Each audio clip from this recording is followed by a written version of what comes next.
And another thing about Mass Effect No. Andromeda.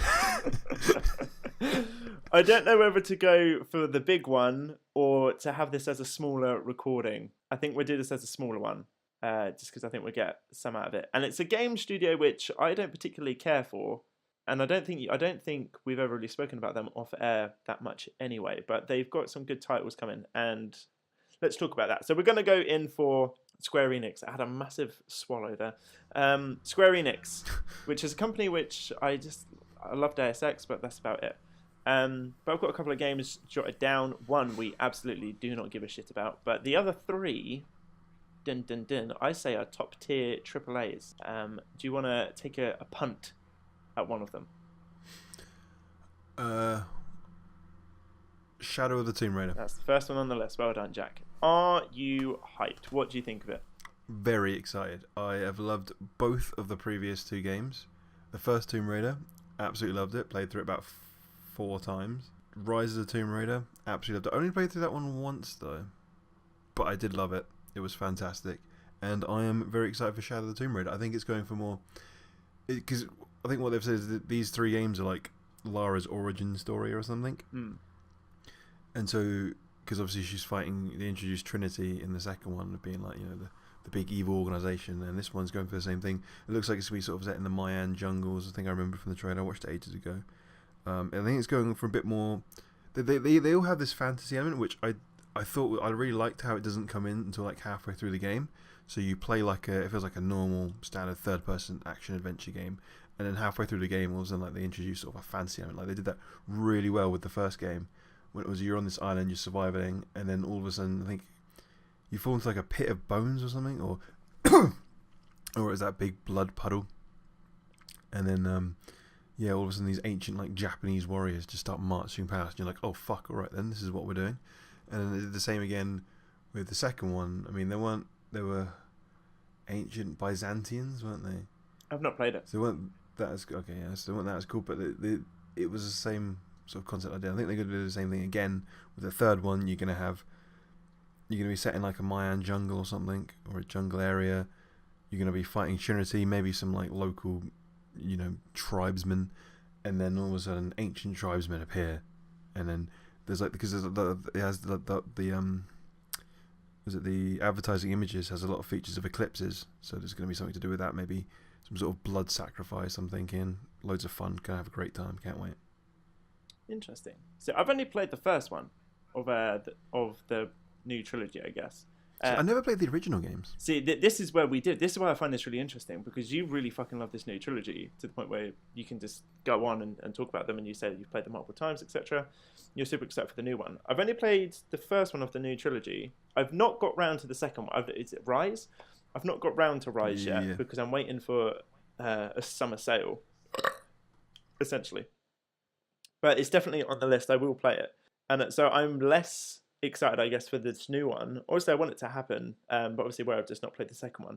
However, I have played, I think, every other Tomb Raider game that's out, including PS1 and the first and second on PS1. I think the only one I've missed is Angel of Darkness, which I don't hear very good things about. But I love them, and I've played them all multiple times. So it's one of those franchises which I don't think I'm a massive fan of until I start playing them. And then I'm like, I absolutely fucking love this franchise. So yeah, I'm pretty excited for it. I really need to play Rise of the Tomb Raider. Maybe I'll play that before I get into Blacklist if it's on summer sale, which I'm sure it will be. But what's interesting about this, again, I'm just stealing content from the Game Ranks podcast. They were talking about, what's this new one called? Shadow of the Tomb Raider. Yeah. Yeah, they were talking about it. Is it Shadow? Let me double check that. Well, either way, they were talking about Shadow of the Tomb Raider and where it was going, what they think it's going to be, etc. Yeah. And obviously, Game Ranks are actual games journalists, and they've got some actual weight to them. And they were talking about how they know a few of the devs and they've spoken to them, etc., about this new trilogy. And apparently, from the first game, they structured out this entire trilogy. It's been pre-written from game one, so it wasn't a case of one did really well, okay, let's do a sequel. Oh, the sequel did really well, let's do a third one. They've been like, no, we're going to do an origin story of Lara Croft, and we're going to do it over 3 games. And they even had it so even the artwork was pre-planned. Like they had the artwork for all 3 games done before they even finished making the first game, because they wanted it to show growth and what the themes and the skills and stuff that she would learn throughout each one would be. And apparently, I can't remember if this is true or not, or if they said they're just hoping that it's going to go that way, or if it's something that is confirmed. There's another trilogy coming afterwards. So after this one, this is when she is Tomb Raider. I know that's not what she's called, but this is when she is fully established. Be like, no, Lara Croft is the Tomb Raider. So that's the goal for the end of this game. And then apparently there is another trilogy coming afterwards, which is going to be a lot more traditional Tomb Raider based, I guess. I think where these are quite strong narratively, they move away from sort of the puzzle elements that the older games have. But there is a nice balance that can be found. I think Tomb Raider Anniversary was the absolute perfect balance for it. It had an okay-ish story. The level design was really good. It was really interesting. So I just think if you take the narrative beats from this new trilogy with some of the old game design, so it's less open world, make it a bit more linear, a bit more puzzle intensive into the traditional aspect. I think this is a really strong franchise. I can't look, like I say, I think the only bad one is Angel of Darkness. Granted, the older games haven't aged well, but for their time, this is a very strong franchise. So I'm very excited to see what they have to announce at E3. Yeah, I mean that all sounds good. I would love more Tomb Raider. Like, it's obviously what we were talking about earlier in another one of these videos about how things need to end. Like, I'm loving this. I don't think it needs to end yet. It's not ready. I am very up for more Tomb Raider games in the same vein that we've had the last 2. Shadow Tomb Raider will be. I'm loving them. I'm very excited. I think I'm having a great time with them. Hype, right? I think they cover it a lot more. I've never played the original ones, but they get quite serious moments. Obviously, remember there was that controversy in the first one where there was like that potential rape scene. Like, it didn't happen, obviously, but it was like sort of very. It was connotating that idea that was going to happen. I think that was. And just then in the second game, marketing. it was no. If you watch the scene, it's not that. But then in the second game, like, obviously, because she starts off and then I can't remember. It was early on. I think you're in there's like a scene where she's sat in the house or whatever, and she has like PTSD, obviously, from the events of the first one, because you would. Oh wow! Didn't know that. Yeah, and like she's in therapy. Like, I think there was a whole thing where she locked herself away in her apartment for months or something, and they covered it briefly. They didn't go into it too much, but it was a really good way of introducing darker themes, which I enjoy, and I think worked really well in this game. That alone, Can't wait for more. I genuinely did not know that. That alone has sold me more. That has definitely just been bumped up on my playlist. I didn't realise, even if it's just a small aspect, I love those little small details. I think that's really world building. It wasn't like she came out and she was like completely fine. Like, oh, that was great fun. Let's go on to the next adventure. Yeah. Like, there was scenes where she's genuinely like, oh fuck, that was awful. Let's never do that again. I think that's the strongest part. That's the first game in this new set. One scene which is constant. Every time I think of it, the one scene that always comes back to me. Obviously, you've got the potential rape scene, I guess, but where she climbed up the tower, and she sort of sat at the top and she's just flicked the switch and she's on the radio, and they're like, oh, like, well done, Lara. And she's constantly just repeating, like, I can do this. And you're just like, she is fucking terrified. And it's really well acted. I think the mocap, the voice acting, the animation, I think it's the perfect gel. And I think that you know what I mean? Like, when I say video games can tell stories in a certain way, which no other medium can. I think that first Tomb Raider is a perfect example of that. All of the cutscenes, all of the acting, all of the narrative beats and stuff, they hit so perfectly, and then the gameplay backs it up so much where it is super immersive. And then when you get to those scenes where you're like falling down the waterfall, or you're like rolling down the hill and you're getting battered to shit, and it's like you feel everything because the game really does capture it. So yeah, I didn't realize how much I enjoyed these games until we started talking about this. When I was playing both of them, there was never a time where I was just like playing the gameplay and I was like, oh, I'm bored, I just want to get to the next cutscene. Like, I was genuinely enjoying the game as I was playing it, and then the cutscene happened and I was like, this is great, like, I'm having a great time. I think the important thing to remember as well with his character, before you start, be careful what we're going into territory here, is obviously she's a female character, but she's written just as a person, not as a female character, which I loved it. There's no like, oh, here's a woman, you can do anything. It's just a normal person, basically. You could change her gender and it wouldn't be any different. Yes. You know what I mean? No, yeah, I know exactly Like, yeah, I'm annoyed that you had to say, being like, oh, yeah.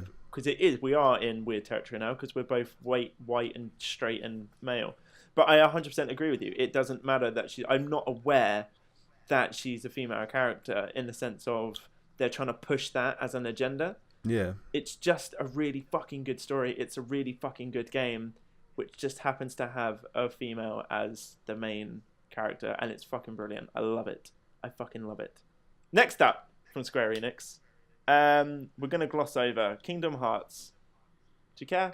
Never played it. Never played it. Don't give a fuck. I don't know where all the hype is from. It looks fucking terrible. All of the games look terrible. I'm saying this just to piss off Kingdom Hearts fans. I don't get it.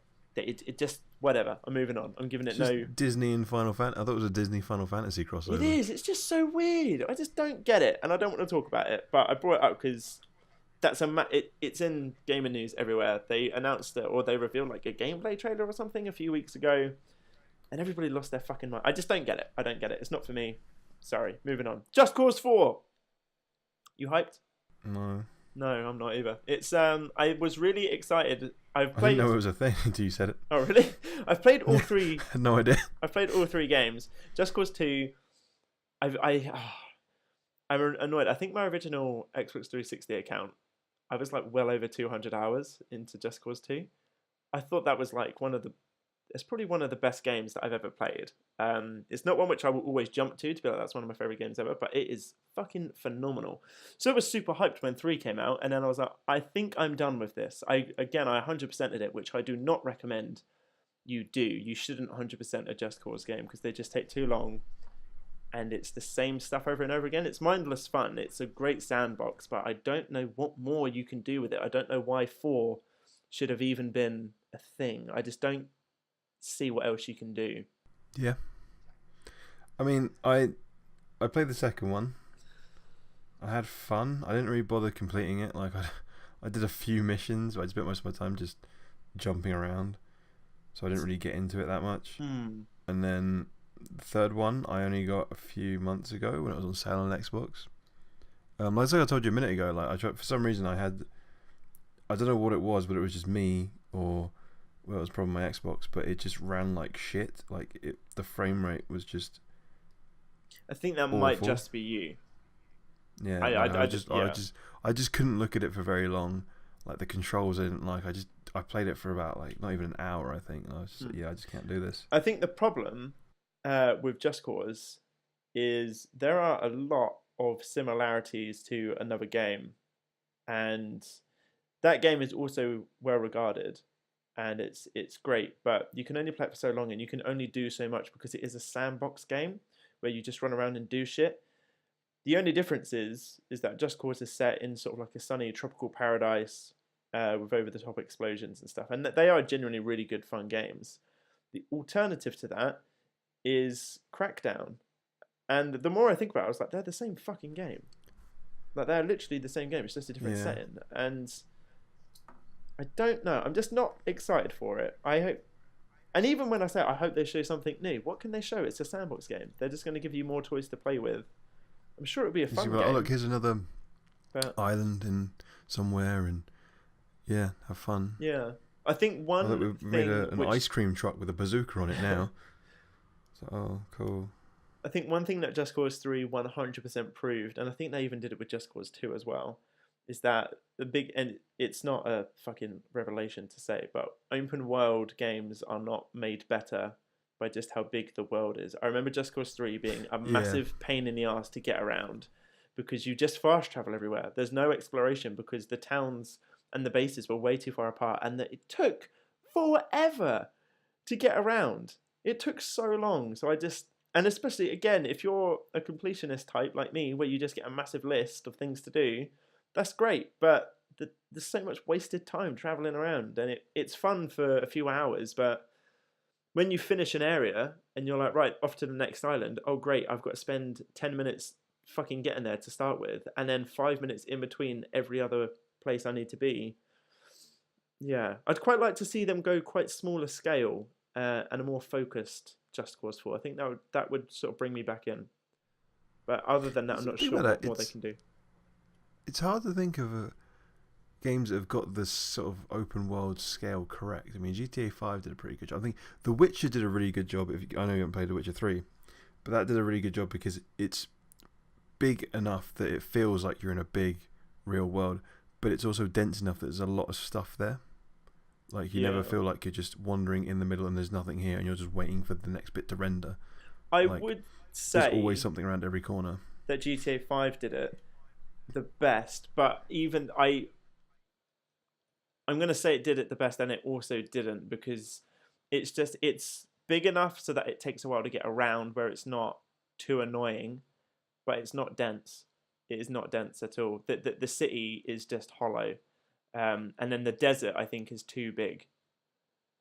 So you've got one massive open empty area, and then you've also got another massive empty area because the city is not dense. It's more streets, it's more crowded, yes, but there's actually no content there. It's a weird one. I actually don't know a game which has got it right. Well, obviously you haven't played The Witcher 3, I know that. So yeah, interesting. Next on the list, and this is more for me. I'm the only one who wants to talk about this. You're not going to give a shit. Do you remember a few years ago, Square Enix teased a trailer for an Avengers game? No, but I'm going to sit back and let you do this. I'm so excited. I hope this is the year that we see something. If we don't fucking see something this year, I don't think it's happening. I remember the trailer. I remember it was sort of like a panning shot. You saw Thor's hammer. You saw a bit of Iron Man's like gauntlet, I think, or something. And then Captain America's shield. Fucking make this a game. I remember at the time everybody said it was going to be sort of the MCU, but as a game. Like, we're going to have a gaming, like, contented universe, I guess. Which I'm just fucking hyped for. Like, what was the last... Oh, you don't fucking like superheroes. Why am I talking to you about this? There's not been a superhero game in so long. Besides, I guess, Batman Arkham Knight. But that feels like fucking forever ago. But I just think this has so much fucking potential. And I think, at the time, I was like, they need to get this out. Like, when they released the teaser trailer. And it must have been like 3, maybe 4 years ago. I think it was around about the same time as Avengers 2. And I was like, they need to release this game right fucking now. Because the superhero bubble would have burst in a few years' time. And it's not going to hit the right beat. It's going to come out and it's going to flop. And then we're not going to get superhero games again for ages because one game flopped because they tried to do something massive. I completely disagree with that now. Infinity War has just come out. I'm so fucking into it that I just want this game. I want it to be fucking good. I don't know what I want the game to be. I generally have no clue what type of game I want it to be. I just want it to be fucking good. Now I want to see something from this E3 from Square Enix to do with this Avengers game. Even if they've backpedaled it and it's not an Avengers game anymore, where it's a collective, maybe it's just a Captain America game or just an Iron Man game, even a fucking Thor game, I'd go for at this point. I just want something comic book related from a franchise or an IP that we've not seen for fucking ages. And I really fucking want it. It amazes me how we've not had a Captain America game in so long. I don't know if you ever played, did you ever play the Hulk games on PS2? Nope. Okay, right. Basically think Crackdown, except you start with everything at 5-star and you're the Hulk. It was so good. And I just think we need those games back. I do anyway. I really want to play those. And that is probably what I want to see most. I'll get into it. Obviously, I want to see a lot from Bethesda. That's my number one thing I want to see. Following that is something from Rocksteady. And then thirdly, I want to see the Avengers in some form. I don't care what it is. I just want to see something more of this. Those are the only 3 things I'm wanting from E3 this year. Like I said, it's quite hard to talk about with you because you don't care. And I don't know what I want as a game, but I would like to see superhero and comic book games come back. And that's all I've got. Cool. That's Square Enix done. Buckle in for the next video because I'm assuming it's going to be a long one. Just do it in this one. Pardon? Oh no, it's Bethesda next, isn't it? It's Bethesda next. I might start slapping the arms of my chair. I might get excited. No. So yeah, I'd say buckle in for the next one. That'll probably be long. Have you got your face cam on? No. Why would I do that? I don't know. It's not maybe. I sort of wish I do. I'm wearing a massive Marvel t-shirt, and then I could show how much of a virgin I am. Okay. Right, we'll see you in the next one. We're talking Bethesda. I'm gonna get really excited. I'm probably gonna have to do quite a lot of audio editing because it's gonna be long as fuck. But I will see you then. Bye. Bye. I like your little cute little byes.